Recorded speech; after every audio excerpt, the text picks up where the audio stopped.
US Secretary of State John Kerry is headed to India on a mission to break the ice with new Prime Minister Narendra Modi and repair a rut in a once warming relationship. Well, this is a relationship that's seen some trouble in the recent past. The three-day visit starting today is aimed at building bridges with the new government after Modi's resounding electoral victory that has seen a rapid turnaround in American policy, including an invitation to visit the United States. Jugal Purohit gets you this detailed report.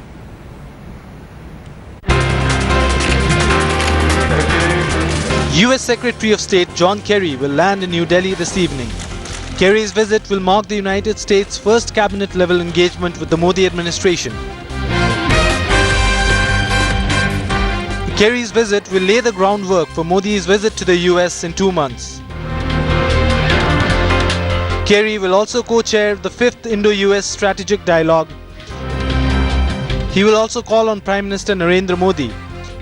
Kerry is accompanied by senior US officials including the Secretary of Commerce.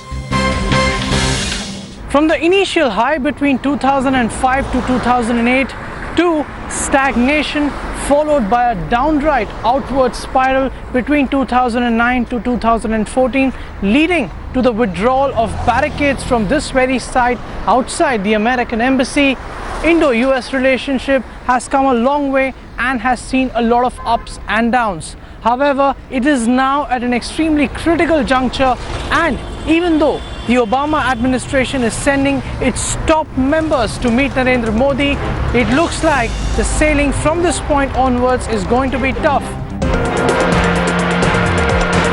India and the United States share some common concerns. The rising influence of China in Asia Pacific is a threat to both nations. There is also the issue of the role of non-state actors. The repercussions of withdrawal of NATO troops from Afghanistan and the Middle East and the energy crisis. However, there are also areas of friction. Among them, India's tough stand in the WTO issue tops the list. Consensus needs to be built on the issue of climate change. US aid to Pakistan is also a cause of concern for India.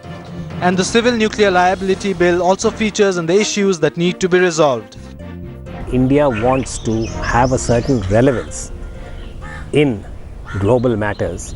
I think this meeting with Secretary Kerry will be very important because in many ways he is the point person for President Obama.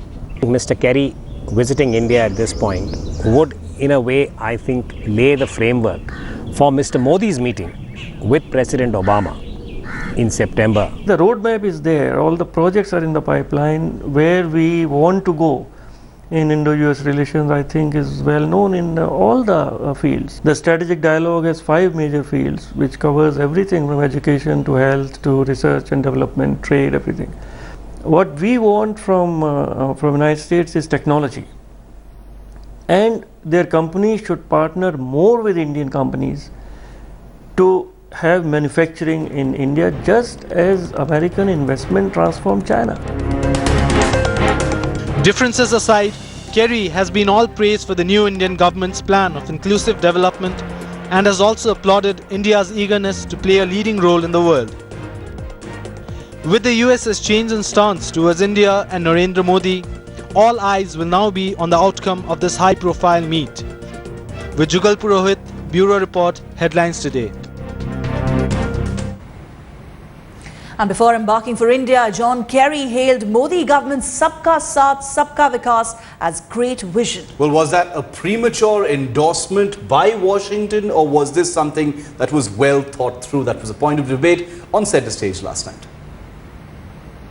As a neutral voice on this show, what, sir, is your independent opinion on whether this is a premature certificate coming from the Obama administration, or do you believe that in the first 60 days in office, Prime Minister Modi and his government have indeed done enough to make Obama and the world feel that this is indeed a very inclusive government, sir?